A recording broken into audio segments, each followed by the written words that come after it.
नमस्कार. संवाद रसमंजिरी भाग 44. मनाच्या तावडीत सापडलेलं जीवत्व जेव्हा मनप्रेरित संकल्पनांचा आणि संस्कारांचा पुरस्कार करत राहणं थांबवतं, तेव्हा त्या क्षणी येणारी विश्वाची समग्र अनुभूती मीच्या थांबण्याने येणारी पूर्ण ब्रह्माचीच अनुभूती असते. जणू काही एक कर्कर आवाज करीत कर्कशपणे बेसूर एखादं चाक फिरत होतं आणि ते अचानक थांबलं.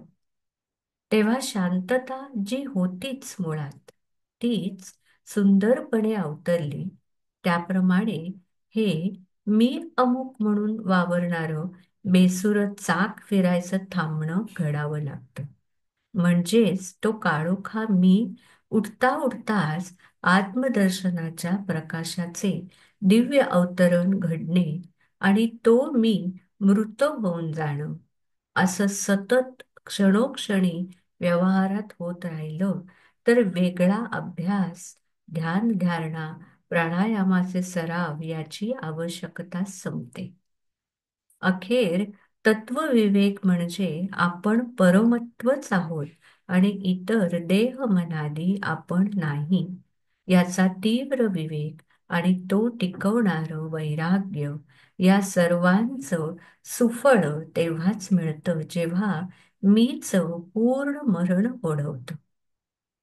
सतत तो मी गळून पडण्याची स्थिती प्रस्थापित होणं हाच तर खराखुरा उपशम आहे.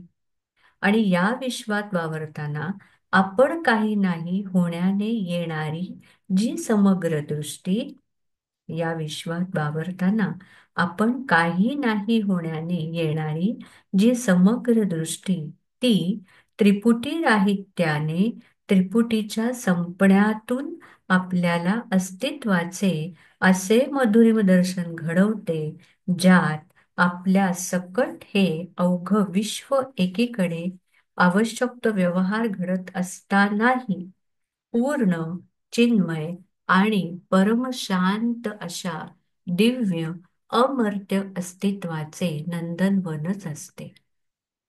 आतली जाणीव अशी जडत्व विरहित, दृश्य द्रष्टा इत्यादी विभागांविरहित एक रसमय होऊन बाहेरही ते दर्शन घडणं, हाच तो अमेयाचा अव्यय ब्रह्माचा नित्यानुभव सोहळा असतो.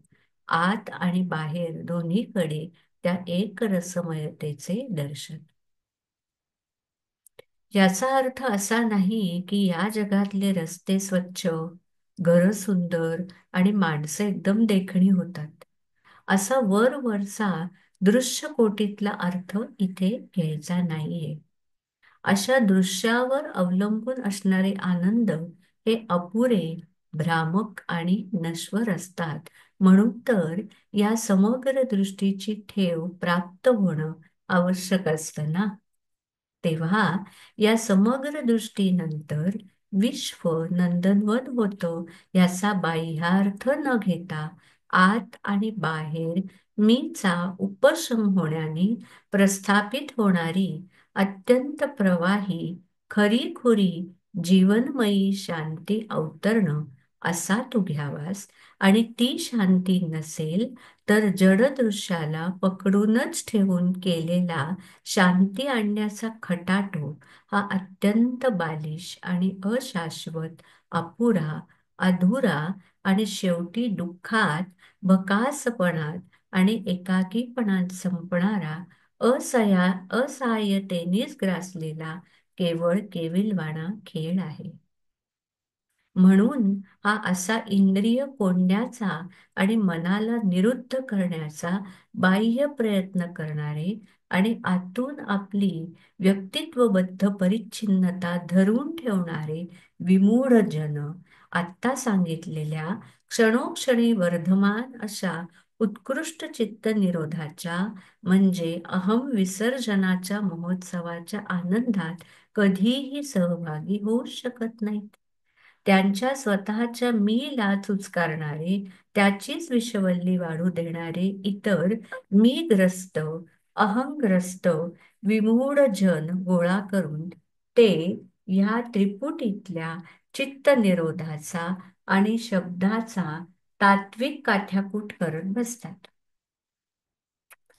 आणि त्या उद्योग करण्याचं एक तंत्र बसवून घेतात.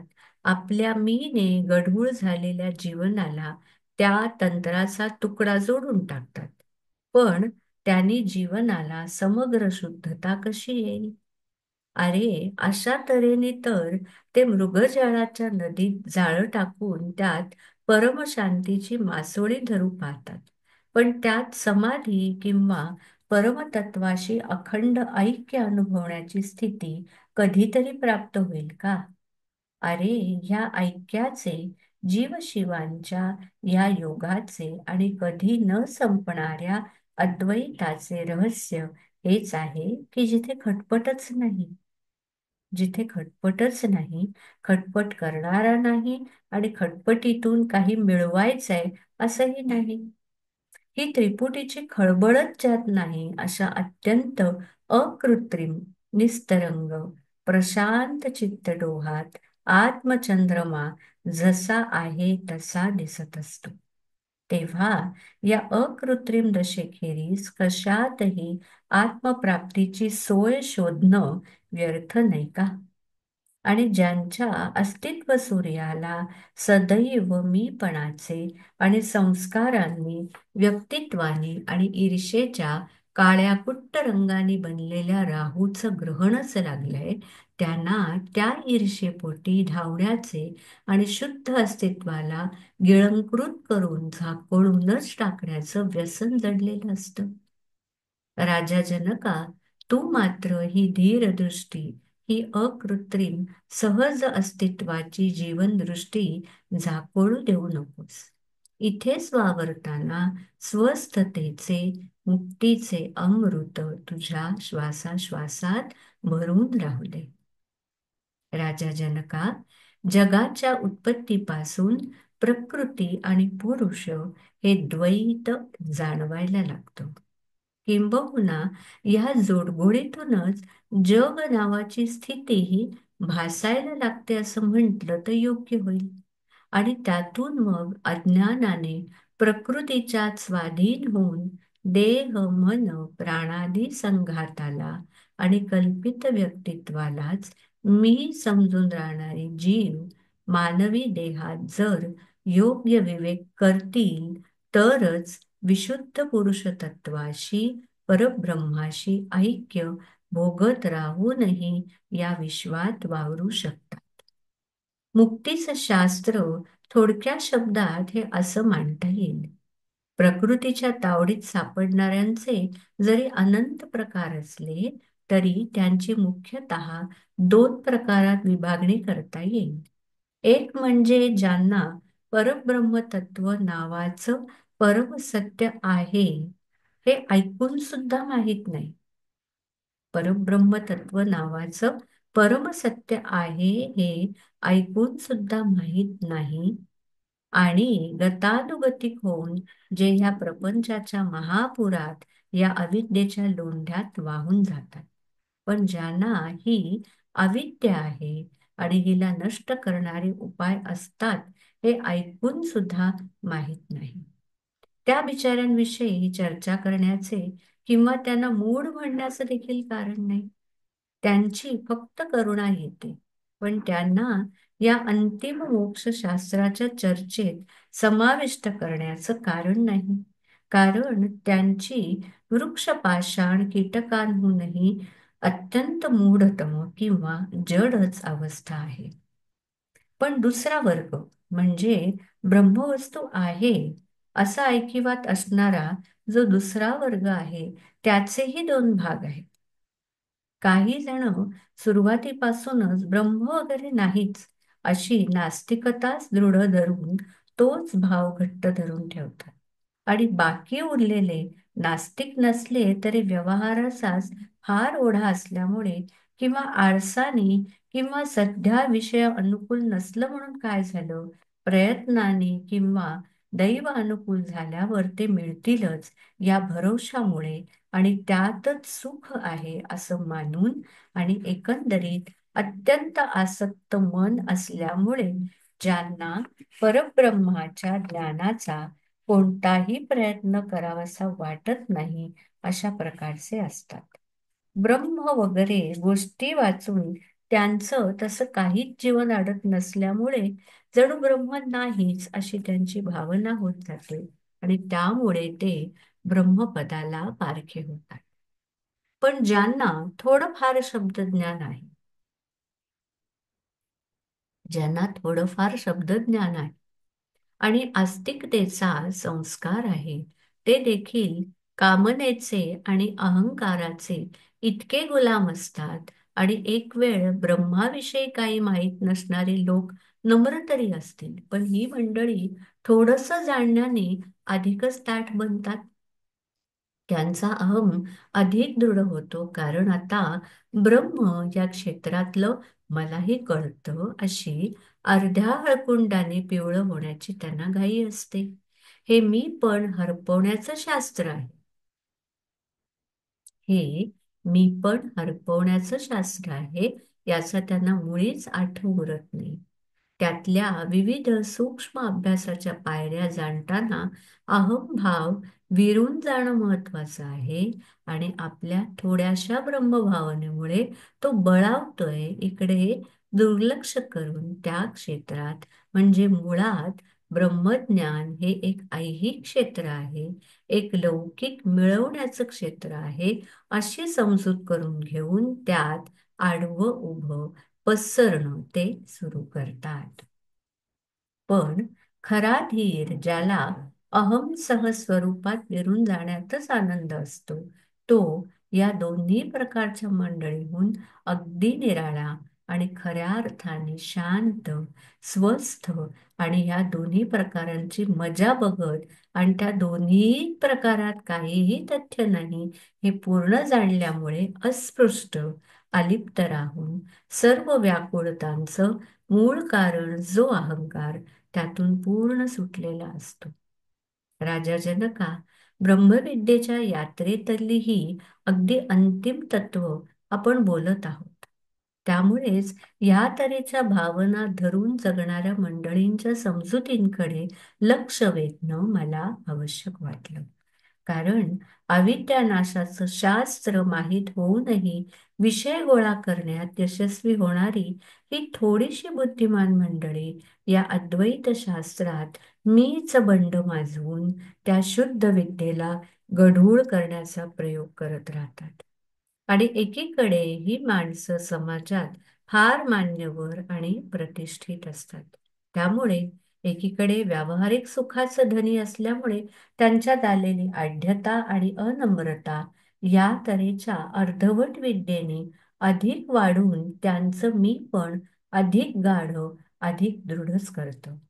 तेव्हा खऱ्या साधकाला यातल्या बाह्य व्यर्थ अवडंबराचं आणि बेगडीपणाचं मर्म सांगणं आणि त्याला अहंकार रहित होण्यातल्या सुख शांतीची गोडी लावून देणं हे माझ्यासारख्या तत्वप्रेमीचं कामच आहे. अरे, अर्धवट ज्ञानापेक्षा निष्ठावान जडत्व पत्करते, कारण तसे जडमूड माझ्यासारख्या अंतिम सत्यप्रेमीच्या म्हणण्यावर प्रेमळ श्रद्धा ठेवून अहंकारापासून स्वतःला वाचवण्याचा खराखुरा शोध घेण्यात मग्न राहतात. पण अहंकार विमूढ ब्रह्मभावक ध्यानधारणा शाब्दज्ञान यांचे प्रवर्तक आपल्या अहंभावयुक्त कुबुद्धी सकटच शुद्ध अद्वैताची भावना करण्याची खटपट करतात. मोठमोठ्या ग्रंथांमध्ये डोके घालून अर्धवट पांडित्याच्या आधारावर जनसमुदाय गोळा करून एक काल्पनिक ज्ञानित्वाचा ढग स्वतःभोवती गुंडाळून त्यातच आयुष्याच्या आयुष्य काढतात आणि भ्रमरहित अहमरहित एकत्वाची अद्वैताची जीवन प्रणाली त्यांना कधीही गवसत नाही. कारण या तथाकथित मुमुक्षूंचं चित्त सदैव त्रिपुटीतून काम करण्यात तरबेज असतं. त्यामुळे परब्रह्म मोक्ष याची देखील दृश्य आणि प्राप्तव्य स्वरूपाची एक स्थूल कल्पना करून तिचे प्रापक होऊन त्या भूमिकेतून मोक्षाचा शोध घेत बसल्यामुळे ते अधिकच बद्ध होतात. त्यांच्या बुद्धीची गती आलंबनाच्या मध्यबिंदूला सदैव बांधलेली असते आणि खांबाला दोरीने बांधलेली बकरी ज्याप्रमाणे त्या दोरीने आखलेल्या परिघातच फिरू शकते, त्याप्रमाणे या अहमच्या खुंटाला प्राप्तव्य संकल्पनेच्या दोरीने बांधलेला हा तथाकथित बुद्धिवादी मुमुक्षू अत्यंत निरालंब अशी धीर आणि मुक्त पुरुषासारखी गरुड झेप घेऊ शकत नाही. आणि ह्याचं मुख्य कारण म्हणजे काहीतरी आलंबन घेऊन विचार करणारा नेहमीच विषय लोलूप असतो. त्याला नेहमी बाह्य विषयच हवे असतात, पण तसं तो स्पष्ट मान्य कधी करणार नाही. कारण त्याला ते पुन्हा सन्मानपूर्वक आणि त्याच्या अहंभावनेला चुचकारून आणि विशिष्ट उपचारांबरोबर विशिष्ट पद्धतीने आणि तो किती लायक आहे म्हणून तर त्याला ते दिले गेले आहेत, अशा भावनेची एकसारखी जपणूक करून त्याला ते विषय दिले तरच तो ते स्वीकारतो. म्हणजे साधा भोळा मनुष्य भुकेला अन्न, ल्यायला वस्त्र आणि डोक्यावर छप्पर दिलं तर ते आनंदाने स्वीकारून मोकळा होईल.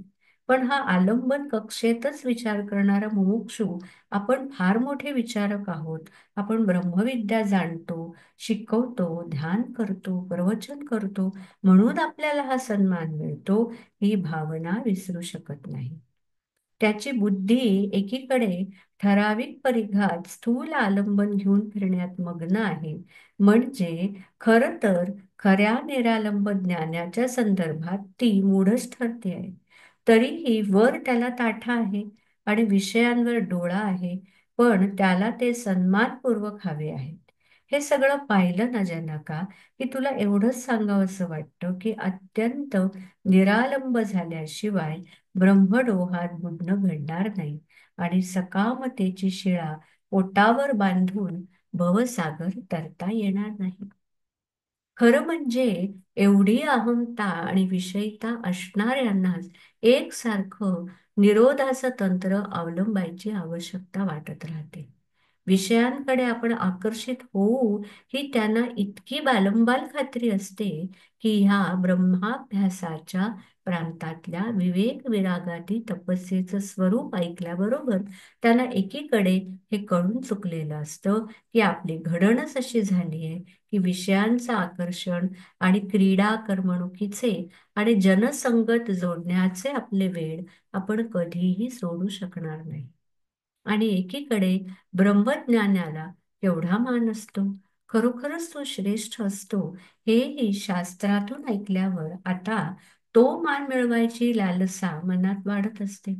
म्हणून त्या वाटेवर पाऊल तर घालतात, एखादा मान्यवर गुरुही करतात, जेणेकरून जरा निर्धोक वाटचाल होईल आणि त्या वाटेवरचे बाह्य बोडखे मुखवटे पण भराभर धारण करत सुटतात.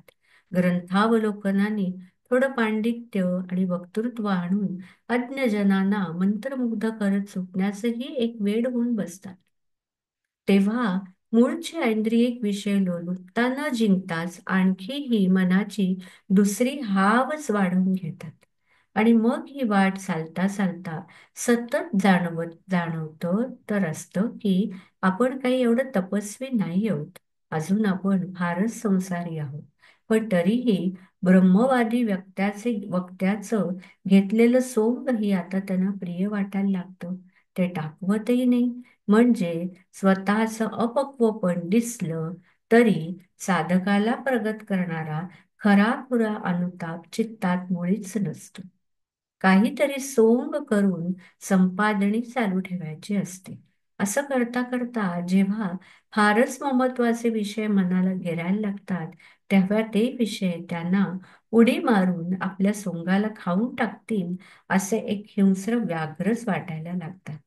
आपल्याच अहम ममतेच्या आणि विषयीपणाच्या दर्शनाने जागोजागी चकित होऊन जाणारे हे सोंगी आता कुठेतरी आसरा शोधायलाच पाहिजे या ईर्षेने योगातले प्राणायाम, निरोध यासारख्या युक्तींच्या गुहेत आसरा घेऊन आपल्या स्वयंरचित सोंगांचा तात्पुरता बचाव करत राहतात. विषयांची आसक्ती समूळ जिंकण्याचं रहस्य अहमचा निराश आणि त्यामुळेच होणारा ममत्वाचा पाडाव हेच आहे. पण या मंडळींना तो अहम मुळात संसारीपणातून प्रिय असतोच आणि त्यात हे ज्ञानीपणाचे नवे सोंग अहमचे हे नवे रूपही जपण्याचा त्यांचा अट्टाहास असतो. तेव्हा अशा तऱ्हेने विषय व्याघ्रांमुळेच त्यांचा अहम जेव्हा जेव्हा कावराबावरा होतो, तेव्हा तेव्हा या निरोधादी पळवाटांच्या गुहेत दडणं आणि आपला हट्ट, आपला सोंग चालू ठेवणं हा बालिश खेळ खेळत ते आयुष्य घालवतात. ह्या भागात इथेच थांबूया. नमस्कार.